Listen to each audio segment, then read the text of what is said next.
O Produto Interno Bruto do Brasil caiu 4,1% em 2020 e registrou a maior queda anual da série histórica iniciada em 1996. As informações foram divulgadas hoje pelo IBGE. Mas apesar do recuo da economia brasileira, a agropecuária foi o único setor a registrar crescimento, com alta de 2% no ano passado. O PIB brasileiro teve queda de 4,1% em 2020. Essa é a maior queda anual da série histórica, iniciada em 1996. No quarto trimestre do ano, foi registrada alta de 3,2% em relação ao trimestre anterior. Mas na comparação trimestral com 2019, o PIB teve retração de 1,1%. Entre os setores, a agropecuária foi o único a registrar crescimento em 2020. O PIB teve alta de 2% no ano. Já no quarto trimestre, houve uma queda de 0,5% na comparação com os 3 meses anteriores. E em relação ao quarto trimestre de 2019, o PIB recuou 0,4%. E sobre esses dados e perspectivas, a gente conversa agora com o economista da Fundação Getúlio Vargas, Emerson Marçal. Boa tarde, Emerson. Seja bem-vindo. Boa tarde. Emerson, com as restrições causadas pela Covid-19, a economia brasileira deve ter aí uma retração no segundo trimestre de 2021, de acordo com a Fundação Getúlio Vargas. A gente acabou de mostrar, aqui para vocês, né, que a economia brasileira ela retraiu nesse último ano.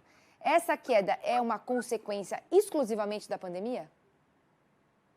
Basicamente, sim, da pandemia, ou seja, o fato da pandemia foi um evento extremo que ocorreu e que puxou essa queda forte. Vamos lembrar que no começo ali de 2020, final de 2019, a gente tinha uma perspectiva de crescimento da casa de 2% a 2,5%. E a gente acabou terminando com uma queda de 4%. Ou seja, o efeito da pandemia foi perca de 6% do PIB, que é um efeito muito forte. E a gente falou aqui que entre os setores, né, a agropecuária foi o único a registrar alta. Se não fosse esse desempenho, você acha que a queda do PIB do país poderia ter sido maior? Poderia ter sido um pouco maior. O setor agropecuário ele é uma parcela relativamente pequena do PIB em relação, por exemplo, ao setor de serviços. Mas se não, como ele foi o único que subiu, isso ajudou para evitar uma queda maior. Agora, já falando de perspectiva, né? A gente trouxe um pouco dos dados registrados, agora perspectivas. A FGV ela já projeta um recuo na economia nos próximos 2 trimestres. Explica para a gente quais fatores sustentam essa análise. Então, a economia vinha bem no quarto trimestre.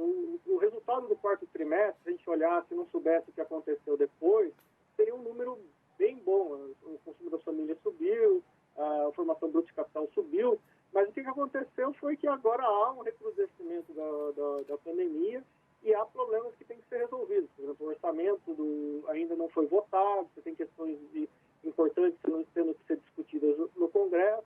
Então, tem uma série de incertezas e principalmente sobre a emergência médica, que colocam pressão sobre os resultados do primeiro e do segundo trimestre desse ano. Então, vamos ver o que está acontecendo. Os dados ainda não estão disponíveis para a gente ter uma certeza sobre o que está acontecendo, mas provavelmente essa retomada que a gente viu no final do ano passado, ela deve, no mínimo, arrefecer, e eu acho que deve ter uma queda, sim, se não for no primeiro trimestre, com certeza no segundo trimestre.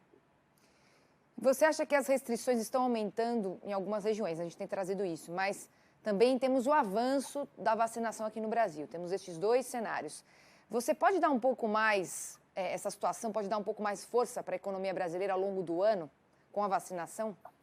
Então, a vacinação para ela chegar em massa, que é o que vai resolver o problema, isso vai acontecer no segundo semestre. Até lá, a gente vai ter que viver com a pandemia. E nós estamos batendo os recordes negativos em termos de mortes, infecções da primeira onda. Então, assim, o primeiro semestre vai ser um semestre muito difícil e não dá para contar com a vacinação. Então, algumas medidas, principalmente em algumas capitais, a situação fugir do controle, como parece que está acontecendo em algumas capitais importantes, você vai ter que tomar medidas mais duras e a economia vai sofrer. E mesmo que essas medidas mais duras não fossem necessárias, a própria população e a própria famílias vão retrair um pouco o consumo e vão esperar um pouco para ver, e isso vai fazer com que a atividade do primeiro semestre sofra. O